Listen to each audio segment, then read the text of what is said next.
Halo semua, ketemu lagi sama gue Dimas di sini. Apa kabarnya lo? Semoga baik-baik aja ya. Alhamdulillah, akhirnya setelah kemarin ada drama akun Google gue dihack, gue bisa upload video lagi. Dan alhamdulillah, awal tahun akhirnya gue kesampaian juga rakit PC dengan budget 8 jutaan. Dan di video kali ini gue pengen share pengalaman gue tentang rakit PC dengan budget 8 jutaan ini. So stay tune, karena gue yakin lo pasti penasaran. Awal tahun, budget 8 jutaan, rakit PC, speknya kayak gimana?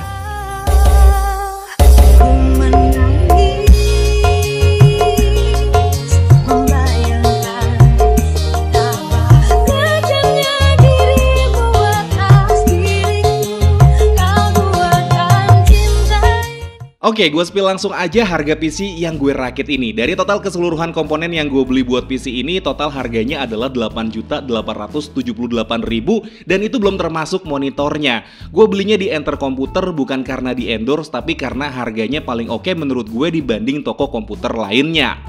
Hal pertama yang gue cari untuk PC rakitan gue adalah prosesornya. Sebenarnya untuk prosesor ini gue agak galau antara mau pakai AMD atau Intel. Untuk Intel sendiri gue pengen pakai yang Intel Core i3 12100F.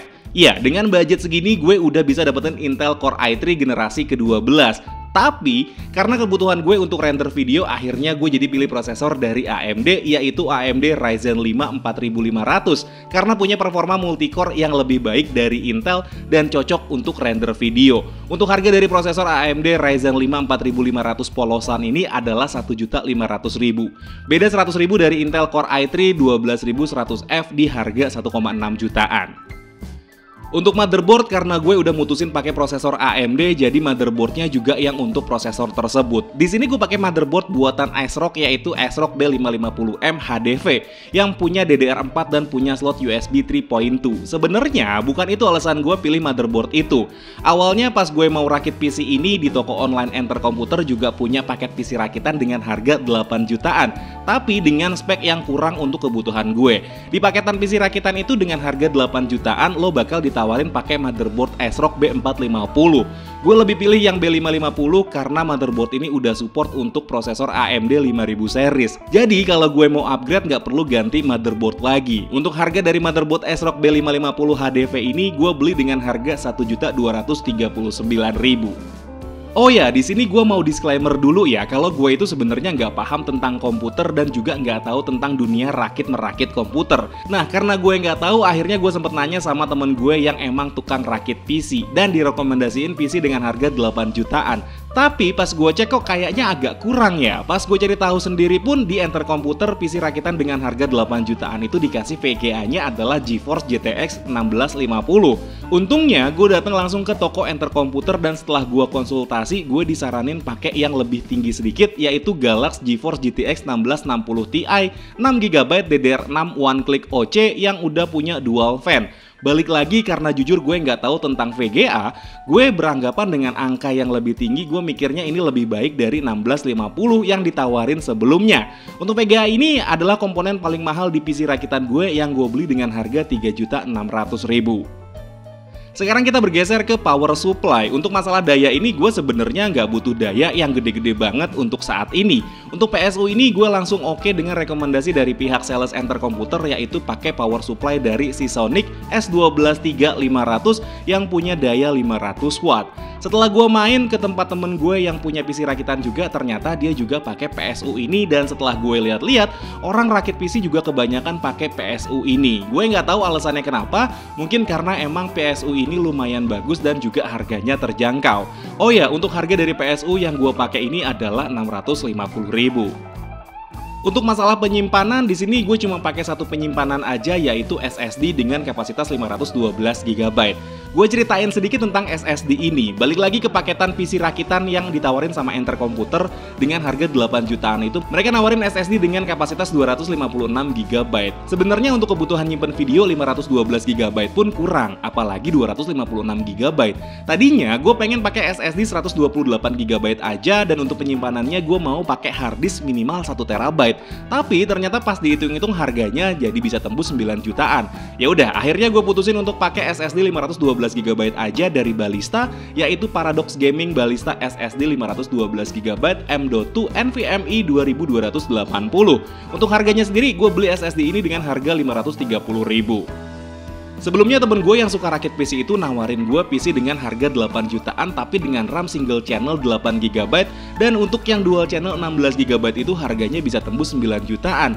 Karena budget gue nggak cukup, ya mau nggak mau gue tolak kalau harganya tembus 9 jutaan. Tapi alhamdulillahnya untuk PC rakitan gue ini udah pakai RAM dual channel 16 GB yang menurut gue basic banget untuk bisa enak dipakai render video. Akhirnya gue mutusin untuk pakai RAM dual channel 16 GB dari Cube Gaming, yaitu Cube Gaming DDR4 3200 MHz PC 25600 dual channel 16 GB yang chipsetnya dari Micron. Untuk RAM 16 GB ini gue beli dengan harga 625.000 dan gue baru tahu kalau ternyata RAM itu garansinya seumur hidup.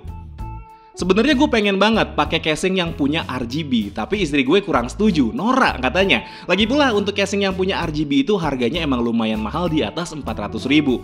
Akhirnya gue pakai casing dari Cube Gaming juga, yaitu Cube Gaming Ride. Meskipun nggak punya RGB light, tapi casing ini punya gimmick, yaitu bisa digambar-gambar di bagian depan dan sampingnya. Sebenarnya nggak penting juga sih, tapi ya lumayan lah, bisa dipakai buat iseng. Dan untuk harganya dari casing ini adalah 390.000. Oke, sekarang kita ke masalah pendinginan PC. Sebenarnya paket penjualan prosesor AMD ini udah ngasih heatsink dan kipas pendingin di dalamnya. Tapi itu kan cuma pendingin prosesor aja dan nggak buang panas dari dalam casingnya. Jadi gue nambahin satu kipas pendingin lagi yang gue taruh di bagian belakang casing, dan gue pakai kipas dari Cube Gaming, yaitu Cube Gaming Fix Rainbow 12 cm dengan harga cuma 50.000 aja. Gue sengaja cari kipas yang ada RGB-nya selain karena ngobatin kekecewaan gue yang nggak bisa beli casing yang udah ada RGB-nya. Paling enggak PC rakitan gue ini nggak polos-polos amat ya, masih enak dilihatnya. Berhubung modem wifi gue itu posisinya ada di atas dan agak repot kalau harus narik kabelan ke studio, akhirnya gue mutusin buat nambah modem wifi biar PC gue ini bisa tetap online. Oh ya, plus harga motherboard yang udah ada wifi-nya itu mahal. Ya udah, gue pakai aja modem wifi dari TP-Link, yaitu TP-Link 300M Wireless and PCI Express adapter dual antena WN881D yang punya speed up to 300 Mbps dengan harga 141.000. Gak mungkin kan lo pakai PC kalau nggak ada keyboardnya. Berhubung gue juga nggak punya keyboard, jadinya gue juga nambah beli keyboard yang basic banget. Yang penting bisa ngetik aja, yaitu keyboard dari Logitech Classic MK120 yang udah combo sama mouse juga dengan harga 153.000. Kalau nanya kenapa nggak pakai yang mekanik, jawabannya jelas, duitnya nggak cukup. Nah, itu dia tadi semua komponen yang ada di PC rakitan gue. Untuk total harganya ada di 8.878.000 dan itu belum termasuk monitor. Tadinya gue pikir gue nggak perlu monitor karena emang ada TV nganggur di rumah dan gue bakal pakai TV itu aja. Tapi berhubung TV itu gede banget di 43 inch dan pas gue coba nyolok laptop gue ke TV dengan jarak yang deket banget, gue berasa puyeng dan enek banget lihat layar gede dan dengan jarak sedekat itu. Plus sebenarnya kan TV itu nggak cocok dipakai buat monitor karena emang punya kecerahan beda sama monitor PC kebanyakan. Ya udah, akhirnya gue mutusin buat beli monitor yang lagi-lagi ini basic aja, yang penting bisa kelihatan gambarnya, dan gue pilih monitor dari AOC, yaitu AOC 21,5 inci 22B2HM frameless Full HD dengan harga 1.260.000. Sebenarnya tadinya mau yang udah pakai panel IPS, tapi harganya paling murah udah tembus 1,4 juta. Kalau mau mikir nanggung ya nggak bisa dipaksain juga karena budget gue udah mentok banget. Jadilah totalnya plus monitor ada di 10.138.000. Oke, sekarang kita coba performanya. Kita mulai dari benchmark SSD-nya dulu. Karena SSD Ballista ini punya kode di belakang itu adalah 2280, gue beranggapan SSD ini punya speed baca sampai 2280 MHz. Dan setelah gue tes pakai Crystal Dismark, begini hasil skor yang didapat. Selanjutnya yang gue tes adalah Cinebench R15. Untuk CPU tes, skor yang didapat adalah di 1380 CB. Sedangkan untuk OpenGL, skor yang didapat ada di 101 FPS.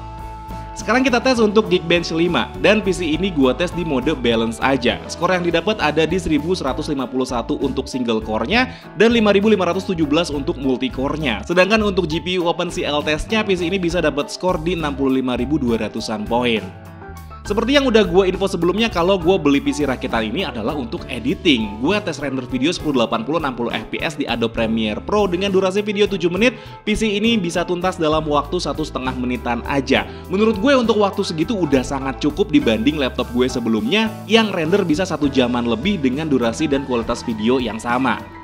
Untuk main game, jujur gue nggak main game di PC ini, tapi sebagai gambaran aja gue main game Forza Horizon di PC ini dengan monitor ini tembus di 60 fps stabil dengan settingan grafis ekstrim. Tapi kalau lo mainnya di layar yang udah support 144Hz, gamenya bisa running di 100-an fps dan itu gue udah tes di layar punya temen gue. Kesimpulan gue untuk PC rakitan ini, sejauh ini gue puas dengan performanya. Gue jadi nggak harus buang-buang waktu pas mau edit dan render video. Masih oke juga kalau mau dipakai buat main game dan yang pasti harganya masih masuk di budget gue. Kenapa gue lebih milih PC rakitan ketimbang laptop? Karena laptop dengan harga 8 jutaan sampai 10 jutaan menurut gue masih kurang powerful kalau dipakai buat edit dan render video. Setidaknya sepengetahuan gue, perihal harga komponen yang gue pakai di PC ini, untuk harganya sejauh ini menurut gue juga masih masuk akal dan bahkan beberapa udah ada yang turun. Dan itu juga jadi alasan gue untuk rakit PC di awal tahun ini. Tapi kalau emang lo punya pendapat lain dan mau kasih saran untuk upgrade ke depannya, boleh banget ya, komen aja di kolom komentar di bawah. Gimana? Oke nggak PC rakitan gue ini? Sekali lagi kalau misalkan emang lo punya pendapat lain dan juga punya saran untuk upgrade ke depannya, boleh ya tulis di kolom komentar di bawah. Dan mungkin segitu aja cerita gue tentang rakit PC dengan harga 8 jutaan ini. Kalau misalkan emang lo suka sama videonya, boleh di like videonya dan di subscribe channel gue.